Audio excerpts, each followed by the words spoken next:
ನಮಸ್ಕಾರ. ಕದಂಬ ನ್ಯೂಸ್ಗೆ ಸ್ವಾಗತ. ನಾನು ಸೋನಿಕಾ ಸುದೇಶ್. ಸುದ್ದಿಯ ವಿವರಗಳು. ಬಸವಕಲ್ಯಾಣ ನಗರದ ವಾರ್ಡ್ ನಂಬರ್ 11 ಅನ್ನು ಕರ್ನಾಟಕ ಸರ್ಕಾರ ಕೊಳಚೆ ಪ್ರದೇಶವೆಂದು ಘೋಷಿಸಿ 25 ವರ್ಷಗಳು ಕಳೆದರೂ ಇಲ್ಲಿಯವರೆಗೆ ಯಾವುದೇ ಸಮಗ್ರ ಅಭಿವೃದ್ಧಿ ಕಾರ್ಯಗಳು ನಡೆಯಲಿಲ್ಲವೆಂದು ಸ್ಥಳೀಯರು ಆಕ್ರೋಶ ವ್ಯಕ್ತಪಡಿಸಿದ್ದಾರೆ. ವಾರ್ಡ್ನಲ್ಲಿ ಸುಮಾರು 3500 ಮತದಾರರು ವಾಸವಾಗಿದ್ದು ಮೂಲಭೂತ ಸೌಲಭ್ಯಗಳ ಕೊರತೆ ತೀವ್ರವಾಗಿದೆ. ವಿಶೇಷವಾಗಿ ಸಾರ್ವಜನಿಕ ಶೌಚಾಲಯ ಕೆಟ್ಟು ಹೋಗಿರುವ ಕುರಿತು ನಗರಸಭೆ ಅಧಿಕಾರಿಗಳಿಗೆ ಹಲವು ಬಾರಿ ಮನವಿ ಸಲ್ಲಿಸಿದರೂ ಇದುವರೆಗೆ ದುರಸ್ತಿ ಕಾರ್ಯ ಆರಂಭವಾಗಿಲ್ಲ ಎಂದು ನಿವಾಸಿ ಧನರಾಜ್ ಡಿ ರಾಜುಳೆ ಆರೋಪಿಸಿದ್ದಾರೆ. ನಗರಸಭೆಯ ಎಇ ಮತ್ತು ಸಂಬಂಧಿತ ಅಧಿಕಾರಿಗಳು ಟೆಂಡರ್ ಆಗಿದೆ ಎಂದು 1 ವರ್ಷದಿಂದ ಹೇಳುತ್ತಿದ್ದರೂ ಶೌಚಾಲಯ ದುರಸ್ತಿ ಕಾರ್ಯ ಪ್ರಾರಂಭವಾಗಿಲ್ಲವೆಂದು ಸ್ಥಳೀಯರು ತಿಳಿಸಿದ್ದಾರೆ. ವಾರ್ಡ್ ನಂಬರ್ 11ರ ಧರ್ಮ ಪ್ರಕಾಶ್ ಗಲ್ಲಿಯಲ್ಲಿಯೂ ರಸ್ತೆ, ಒಳಚರಂಡಿ ಮತ್ತು ಸ್ವಚ್ಛತಾ ಸಮಸ್ಯೆಗಳು ಮುಂದುವರೆದಿವೆ. ಅಧಿಕಾರಿಗಳು ಸ್ಥಳಕ್ಕೆ ಬಂದು ಸಮಸ್ಯೆ ಆಲಿಸುವುದಿಲ್ಲ. ಜಿಲ್ಲಾಧಿಕಾರಿಗಳು ಸಹ 1 ಬಾರಿ ಪರಿಶೀಲನೆಗೆ ಬಂದಿಲ್ಲವೆಂದು ನಿವಾಸಿಗಳು ಬೇಸರ ವ್ಯಕ್ತಪಡಿಸಿದ್ದಾರೆ. ಪ್ರಸ್ತುತ ಶಾಸಕರಾದ ಶರಣು ಸಲಗರ್ ಅವರು ಚುನಾವಣಾ ಪ್ರಚಾರದ ವೇಳೆ ವಾರ್ಡ್ ನಂಬರ್ 11ರ ಎಲ್ಲಾ ಅಭಿವೃದ್ಧಿ ಕೆಲಸಗಳನ್ನು ಕೈಗೆತ್ತಿಕೊಳ್ಳುವುದಾಗಿ ಸಾರ್ವಜನಿಕ ಸಭೆಯಲ್ಲಿ ಭರವಸೆ ನೀಡಿದರು. ಆದರೆ ಇದುವರೆಗೆ ಯಾವುದೇ ಗಮನಾರ್ಹ ಕಾಮಗಾರಿಗಳು ನಡೆದಿಲ್ಲವೆಂದು ಸ್ಥಳೀಯರು ಆರೋಪಿಸಿದ್ದಾರೆ. ಇದಲ್ಲದೆ ಧರ್ಮ ಪ್ರಕಾಶ್ ಗಲ್ಲಿಯ ಸುಧಾರಣೆಗೆ ರಾಜ್ಯ ಸರ್ಕಾರದ ನೆರೆ ಹಸ್ತಕ್ಷೇಪ ಅಗತ್ಯವಿದೆ ಎಂದು ನಿವಾಸಿಗಳು ಆಗ್ರಹಿಸಿದ್ದಾರೆ. ರಾಜ್ಯದ ಮುಖ್ಯಮಂತ್ರಿಗಳಾದ ಸಿದ್ದರಾಮಯ್ಯ ಅವರು ಸ್ಥಳಕ್ಕೆ ಭೇಟಿ ನೀಡಿ ಸಮಸ್ಯೆಗಳನ್ನು ಪರಿಹರಿಸಲು ಕ್ರಮ ಕೈಗೊಳ್ಳಬೇಕೆಂದು ಮನವಿ ಮಾಡಿದ್ದಾರೆ.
ಭಾಲ್ಕಿ ತಾಲೂಕಿನಲ್ಲೊಬ್ಬ ಯುವಕ ಶ್ರೀರಾಮರ ಬಗ್ಗೆ ಅವಹೇಳನಕಾರಿ ಮಾತುಗಳನ್ನಾಡಿದ ಆರೋಪ ಕೇಳಿಬಂದಿದ್ದು, ಘಟನೆಗೆ ಸಂಬಂಧಿಸಿದ ವಿಡಿಯೋ ಸಾಮಾಜಿಕ ಜಾಲತಾಣಗಳಲ್ಲಿ ವೈರಲ್ ಆಗಿದೆ.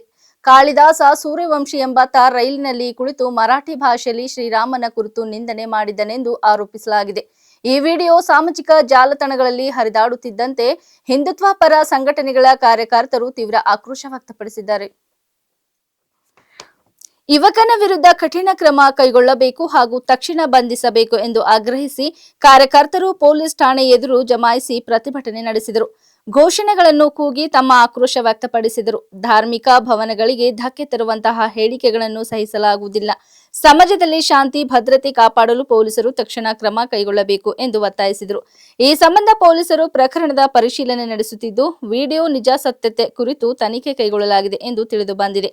ಪರಿಸ್ಥಿತಿ ಉದ್ವಿಗ್ನವಾಗದಂತೆ ಭದ್ರತಾ ಕ್ರಮಗಳನ್ನು ಕೈಗೊಳ್ಳಲಾಗಿದೆ.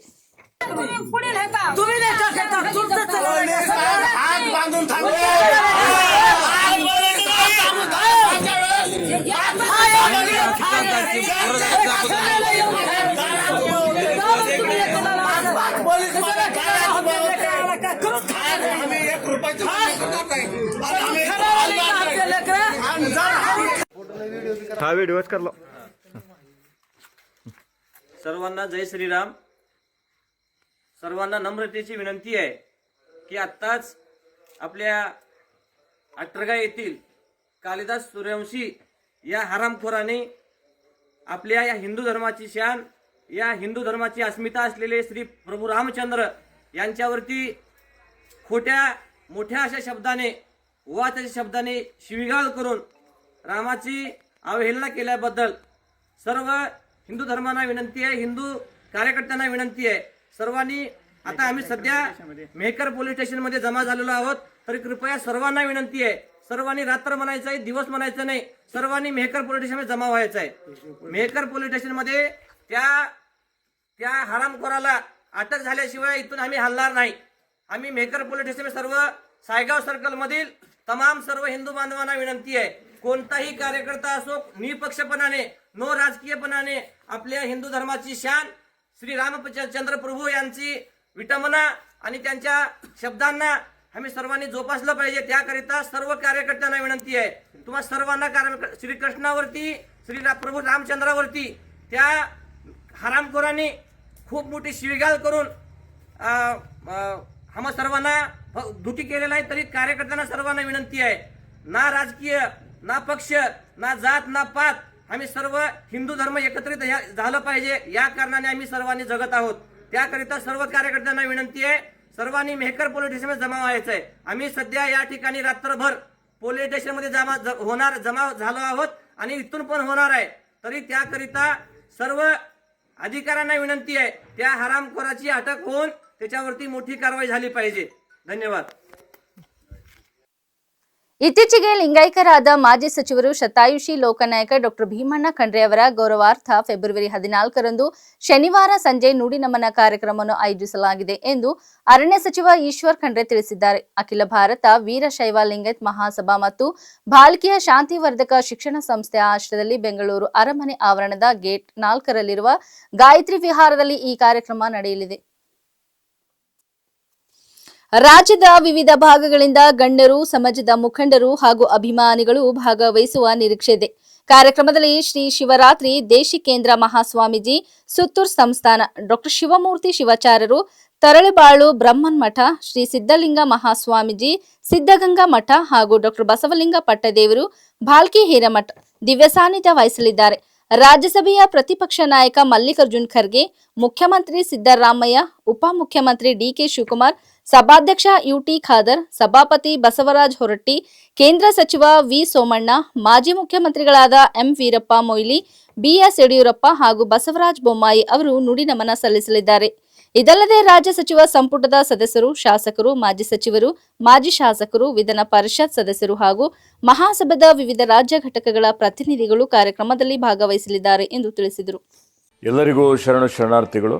ಇತ್ತೀಚೆಗೆ ನಿಧನರಾದ ನಮ್ಮ ತಂದೆಯವರಾದ ಶತಾಯುಷಿಗಳಾದ ಪೂಜ್ಯ ಭೀಮಣ್ಣ ಖಂಡ್ರೆ ಅವರ ನುಡಿ ನಮನ ಕಾರ್ಯಕ್ರಮ ಇದೇ ಬರುವ 14ನೇ ತಾರೀಕಿಗೆ ಅರಮನೆ ಮೈದಾನದಲ್ಲಿ ಅಖಿಲ ಭಾರತ ವೀರಶೈವ ಲಿಂಗಾಯತ ಮಹಾಸಭೆ ಮತ್ತು ಶಾಂತಿವರ್ಧಕ ಶಿಕ್ಷಣ ಸಂಸ್ಥೆಯ ಸಂಯುಕ್ತ ಆಶ್ರಯದಲ್ಲಿ ಏರ್ಪಾಡು ಮಾಡಲಾಗಿದೆ.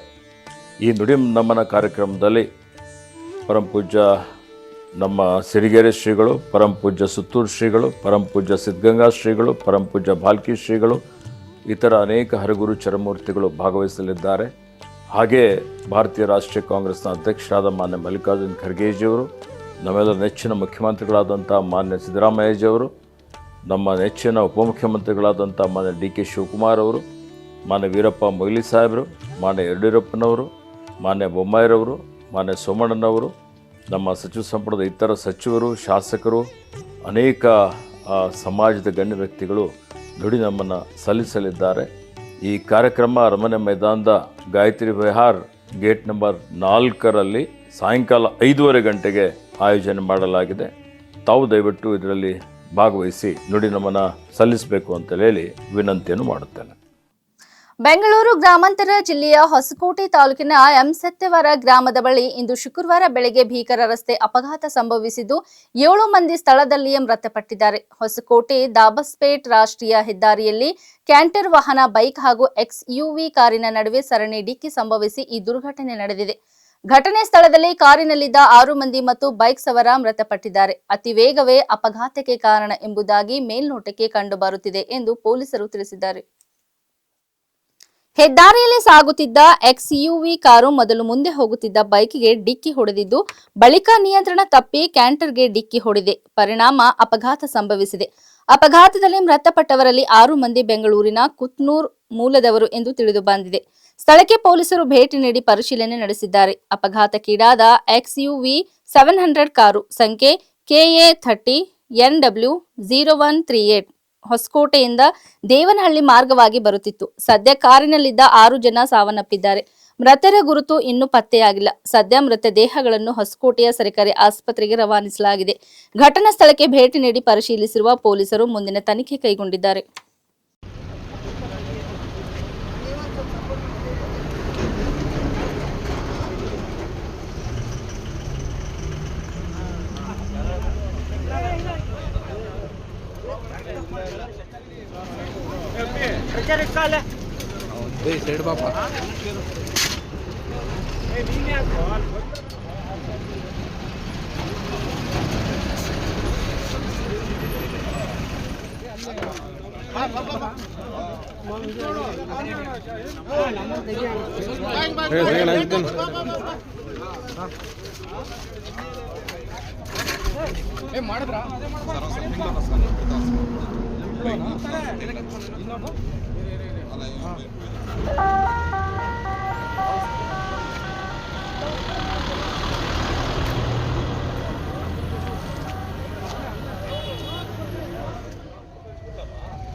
ಬನ್ನಿ ಸರ್. ಹಲೋ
ಲೋಕಸಭೆಯ ವಿರೋಧ ಪಕ್ಷದ ನಾಯಕ ರಾಹುಲ್ ಗಾಂಧಿ ಅವರು ಮೋದಿ ಸರ್ಕಾರದ ವಿರುದ್ಧ ತಮ್ಮ ಟೀಕಾ ಪ್ರಹಾರ ತೀವ್ರಗೊಳಿಸಿದ್ದಾರೆ.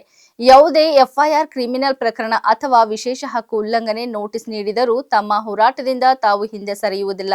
ರೈತರ ಹಕ್ಕುಗಳಿಗಾಗಿ ಹೋರಾಟವನ್ನು ಮುಂದುವರಿಸುತ್ತೇನೆ ಎಂದು ಹೇಳಿದರು. ಎಕ್ಸ್ನಲ್ಲಿ ಹಂಚಿಕೊಂಡ ವಿಡಿಯೋ ಸಂದೇಶದಲ್ಲಿ ಭಾರತ ಅಮೆರಿಕ ವ್ಯಾಪಾರ ಒಪ್ಪಂದಕ್ಕೆ ತಮ್ಮ ವಿರೋಧವನ್ನು ರಾಹುಲ್ ಗಾಂಧಿ ಪುನರುಚ್ಚರಿಸಿ ಇದು ಭಾರತದ ರೈತರ ಮೇಲೆ ಗಂಭೀರ ಪರಿಣಾಮ ಬೀರುತ್ತದೆ ಎಂದು ಹೇಳಿದರು.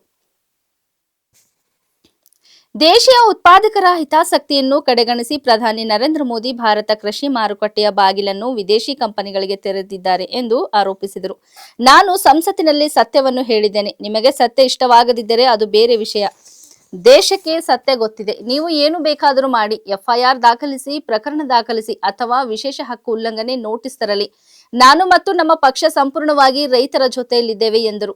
ರೈತರ ಜೀವನ ಉಪಾಯಕ್ಕೆ ಧಕ್ಕೆ ಉಂಟು ಮಾಡುವ ದೇಶದ ಆಹಾರ ಭದ್ರತೆಯನ್ನು ದುರ್ಬಲಗೊಳಿಸುವ ಯಾವುದೇ ವ್ಯಾಪಾರ ಒಪ್ಪಂದವು ರೈತ ವಿರೋಧಿಯಾಗಿದೆ. ಜೋಳ, ಸೋಯಾಬೀನ್, ಹತ್ತಿ ಮತ್ತು ಹಣ್ಣು ಬೆಳೆಗಾರರು ಮೊದಲಿಗೆ ಹೊಡೆತ ಅನುಭವಿಸಲಿದ್ದಾರೆ. ಸರ್ಕಾರ ಕೊನೆಯಲ್ಲಿ ಸಂಪೂರ್ಣ ಕೃಷಿ ಕ್ಷೇತ್ರವನ್ನು ವಿದೇಶಿ ಹಿತಾಸಕ್ತಿಗಳು ಮತ್ತು ಕಾರ್ಪೊರೇಟ್ ಮಿತ್ರರಿಗೆ ತೆರೆಯಲಿದೆ ಎಂದು ಆರೋಪಿಸಿದರು. नमस्कार.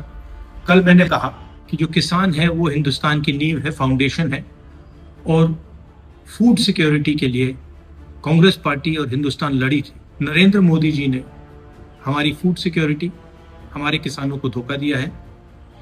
यूएस के साथ डील करके उन्होंने कपास के किसानों को, सोया के किसानों को, सेब के किसानों को, फल के किसानों को बेच दिया है। हिंदुस्तान की कृषि मार्केट पर सालों से विदेश के लोग कब्जा मारने की कोशिश कर रहे हैं। नरेंद्र मोदी जी ने उनके लिए दरवाजा खोला है। ये सच्चाई है, वो भी जानते हैं, मैं भी जानता हूं। क्यों खोला है? क्योंकि उन पे गले पर चोट लगा रखा है। डोनाल्ड ट्रंप ने नरेंद्र मोदी की लगाम पकड़ी हुई है। मक्का, कपास, सोयाबीन और फल, ये शुरुआत है। नरेंद्र मोदी पूरी कृषि मार्केट के दरवाजे खोलेंगे अपने मित्रों के लिए, अदानी अंबानी जैसे लोगों के लिए, विदेशी ताकतों के लिए। भारत के किसान और पूरा देश जानता है कि नरेंद्र मोदी किसान विरोधी है। वो अपने मित्रों की मदद करता है। पहले भी वो काले कानून लाए थे, अब उन्होंने विदेशी ताकतों के लिए दरवाजा खोल दिया है। अमेरिका के जो किसान हैं, उनके बड़े बड़े खेत होते हैं, हजारों एकड़ के खेत होते हैं, पूरा मैकेनाइज्ड है और उनको सरकार सब्सिडी देती है। आप जानते हो कि हमारे किसानों के खेत छोटे होते हैं, सही एमएसपी नहीं मिलती है और मैकेनाइजेशन का तो नाम ही नहीं है। नरेंद्र मोदी जी ने देश को बेच दिया है, किसानों को बेच दिया है। आप मेरे ऊपर केस डालो, गाली दो, जो भी आपको करना है करो, प्रिविलेज मोशन डालना है वो डाल दो, कोई फर्क नहीं पड़ता। मैंने पार्लियामेंट हाउस में सच्चाई बोली है। आपको सच्चाई अच्छी नहीं लगे वो दूसरी बात है, देश सच्चाई को समझता है। आप कुछ भी करना है कर लो, मैं किसानों के साथ खड़ा हूं, 1 इंच पीछे नहीं हटूंगा। कांग्रेस प्रेसिडेंट खारगे जी, मैं और पूरी कांग्रेस पार्टी, हमारे सब कार्यकर्ता किसानों के साथ खड़े हैं। ये अन्याय हम नहीं होने देंगे। धन्यवाद। ಇಲ್ಲಿವರೆಗೆ ಸುದ್ದಿ ಕೊಟ್ಟಿದ್ದು ನಾನು ಸೋನಿಕಾ ಸುದೇಶ್. ಮುಂದಿನ ಸುದ್ದಿಯೊಂದಿಗೆ ಮತ್ತೆ ಭೇಟಿಯಾಗೋಣ. ವಂದನೆಗಳು.